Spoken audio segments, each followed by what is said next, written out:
CP గారు, mayor గారు, అదేవిధంగా కార్పొరేషన్ చైర్మన్లు, శాసనసభ్యులు వైరా, ప్రియమైన అధికారులు, అదేవిధంగా పత్రికా విలేకరులు, ఆనాటి బాధితులు, ఈనాటి రేవంత్ రెడ్డి గారి ప్రభుత్వ హయాంలో సొంత గూడు నిర్మించుకోబోతున్నటువంటి గృహిణులందరికీ రాష్ట్ర ప్రభుత్వ పక్షాన, మా అందరి పక్షాన మీకు శుభాకాంక్షలు తెలియజేస్తూ, మీకు ఒక వారం 10 రోజులు మల్లన్న గారు చెప్పినట్లుగా కొద్దిమంది ముఠాలుగా వాటికి పేదల పేరు ముందు తగ్గించి ఆ ముసుగులో మిమ్మల్ని మోసం చేసి, దగా చేసి, మీ కాయ కష్టాన్ని వాళ్ళు నిధులుగా సమీకరించుకోవటానికి ఇటువంటి పన్నాగం పంటే ఆనాటి ప్రభుత్వం నిమ్ముకు నీరెత్తినట్టుగా ఉంది, పట్టించుకోలేదు. తర్వాత వాళ్ళు కోర్టుకు పోవటం మూలాన 23లో వచ్చినటువంటి కాంగ్రెస్ ప్రభుత్వం కూడా వెంటనే మీకు మౌలిక వసతులు కల్పించాలని చూసినా కూడా కోర్టులో ఉంది కాబట్టి వెంటనే కరెంటు కానీ మంచినీళ్ళు కానీ ఇచ్చే అవకాశాలు ప్రభుత్వ చేతిలో లేకుండా పోయింది.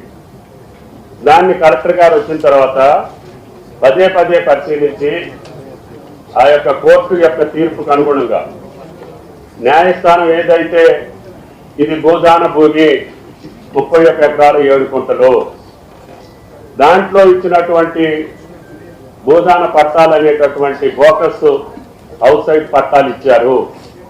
ఆ భూదానం యొక్క కమిటీ నిర్మాణమే తప్పుడు కమిటీ, దానికి భూమికి సంబంధం లేదు.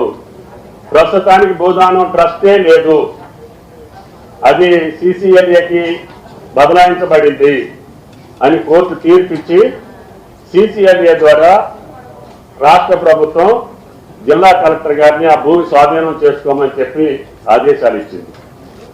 ఆదేశాల ప్రకారం, రాష్ట్ర ప్రభుత్వం యొక్క ఆదేశాల ప్రకారం జిల్లా యంత్రాంగం అప్పటికీ నిరుపేదలను గుర్తించి అక్కడే ఉంచి అనర్హులను కానీ, దోపిడీదారులను కానీ, దగాకోరులను కానీ, మోసం చేసేటటువంటి వాళ్ళని బయటికి పంపిద్దామని చెప్పి చాలా ప్రయత్నం చేశాం. కానీ ముఠా మేస్తరులు అయితే వాళ్ళు వెనకున్నటువంటి కొద్ది మందిని మిమ్మల్ని వెనకబెట్టి ఎవరిని కూడా అధికారులను లోనకు రానియకుండా, ప్రస్తుతాన్ని కూడా అధికారులు లోనకు రానియకుండా, ప్రజాప్రతినిధులు రానియకుండా బారికేడ్స్ కట్టి, టోల్ గేట్ పెట్టి దౌర్జన్యపూరితంగా, అహంకారపూరితంగా ఒక సమాంతర రాజ్యాన్ని జిల్లా కలెక్టర్ పక్కనే నడుస్తూ ఉంటే చూసుకుంటూ ఊరుకోవటానికి ఇది గుడ్డి ప్రభుత్వం కాదని చెప్పి కూడా ఆ ముఠాలకు విజ్ఞప్తి చేయదలుచుకున్నా.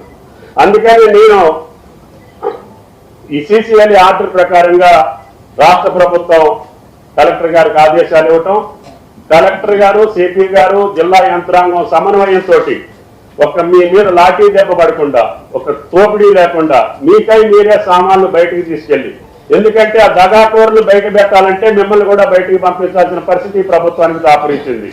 గత 7-8 సంవత్సరాలుగా అటువంటి దౌర్జన్యం, అటువంటి భయానక వ్యవహారాన్ని అక్కడ సృష్టించారు కాబట్టి మీరు కూడా భయపడి కొంతమంది ముందుకు రాలేకపోయారు.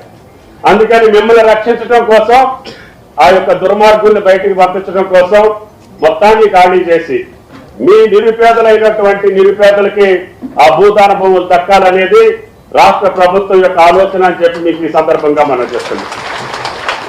అందుకని ఇంకా బయట ఇద్దామంటే కూడా గౌరవ ముఖ్యమంత్రి గారు, రెవెన్యూ మంత్రి గారు, ఉప ముఖ్యమంత్రి గారు కాదు, వాళ్ళు అక్కడే మోసం చేశారు కాబట్టి ఆ నిరుపేదలకు అక్కడే ఇవ్వాలి, దానికి కావాల్సినటువంటి మౌలిక వసతులన్నింటినీ కూడా ఇంటితోటి పాటు మీ పిల్లలకి మంచి భవిష్యత్తు ఇచ్చేటట్టుగా ఒక మోడల్ స్కూల్ కూడా మీ భూదాన భూముల్లోనే నిర్మాణం చేస్తామని చెప్పి కూడా విజ్ఞప్తి చేస్తున్నాం.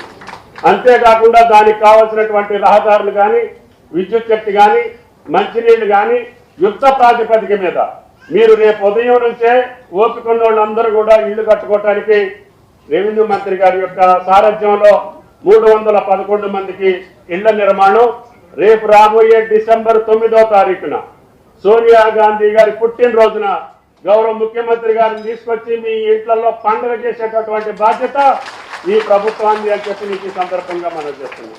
కాబట్టి ఈ యొక్క అసౌకర్యానికి ఈ ప్రభుత్వాన్ని స్థానిక శాసనసభ్యుడిగా మీరు కూడా నన్ను అర్థం చేసుకోవాలని. జిల్లా యంత్రాంగం చాలా పకడ్బందీగా పట్టుదలతోటి మీకు న్యాయం చేయటం కోసం కొంత ఇబ్బంది పడ్డారు. ఆ ఇబ్బందిని తొలగించడం కోసమే వెంటనే ముఖ్యమంత్రి గారి ఆదేశాల మేరకి మీరు 3 మంత్రులు వెళ్ళి వాళ్ళకి ఇళ్ల స్థలంతో పాటు ఇల్లు కూడా ఇచ్చి రేపు ఉదయం నుంచే ఇళ్ల యొక్క నిర్మాణం కూడా ప్రారంభించి వాళ్ళకి కావాల్సినటువంటి మౌలిక వసతులని పూర్తి చేయమని చెప్పి ఆదేశాలు ఇచ్చారు. అందుకని మేము మీ ముందుకు వచ్చామని చెప్పి కూడా ఈ సందర్భంగా మనం చేస్తున్నాం. అందుకని ఈ ఖమ్మం బస్తీలో ఈ తెలంగాణ రాష్ట్రంలో అనాధికారికంగా అక్రమంగా చట్టవిరుద్ధంగా మీకు ఏ సహకారం చేయకుండా చీకట్లో మీ బతుకులు ఉండటానికి వీల్లేదు. మంచినీళ్ళు లేకుండా మీ బతుకులు ఉండటానికి వీల్లేదు. మీ ఇల్లు లేకుండా మీరు బతకడానికి మాకు ఇష్టం లేదు.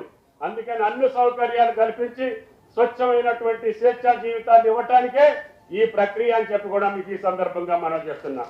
ఈ తెలంగాణ రాష్ట్రంలో ఏ నిరుపేదకైనా సరే రిప్లేస్ చేస్తే రోడ్డు కోసమో కాలువ కోసమో దేనికోసమో డ్రైన్ కోసమో మిమ్మల్ని పక్కన పెడితే సాయంత్రానికన్నా ఇల్లు ఇచ్చినటువంటి ఘనత ఈ ఖమ్మం నియోజకవర్గంలో ఉంది అని చెప్పి కూడా మీకు ఈ సందర్భంగా మనం చేస్తున్నాం.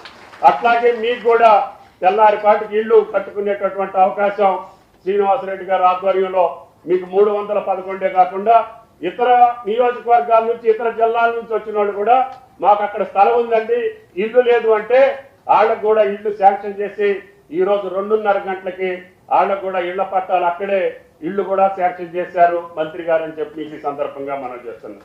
కాబట్టి ఉన్నవాడు తప్ప నిరుపేదలు ఎవరిని కూడా పక్కన పెట్టే ఉద్దేశం ఈ ప్రభుత్వానికి లేదు.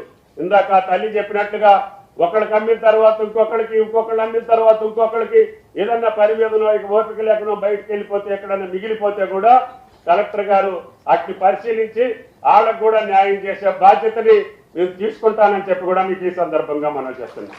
కాబట్టి మీరందరూ గుండె ధైర్యంతో ఇప్పుడు పడ్డ 7-8 సంవత్సరాల కష్టాన్ని మర్చిపోయి మీకోసం మీ పిల్లల కోసం మీ భవిష్యత్తు కోసం వెలుగుమట్ల కాలనీ రేపు భవిష్యత్తులో తెలంగాణ రాష్ట్రంలో ఒక సుందరమైనటువంటి కాలనీగా ఒక అందమైనటువంటి కాలనీగా అన్ని సౌకర్యాలు కలిగినటువంటి కాలనీగా మీ పిల్లల భవిష్యత్తుకి మంచి స్కూల్ నిర్మాణం మీరు ఇల్లు కట్టుకునే లోపల స్కూల్ నిర్మాణాన్ని కూడా పూర్తి చేసి మీ పిల్లల్ని అందుట్లో చదివించే బాధ్యతని ఈ ప్రభుత్వం తీసుకుంటుందని చెప్పి మీకు ఈ సందర్భంగా మనం చేస్తున్నాం.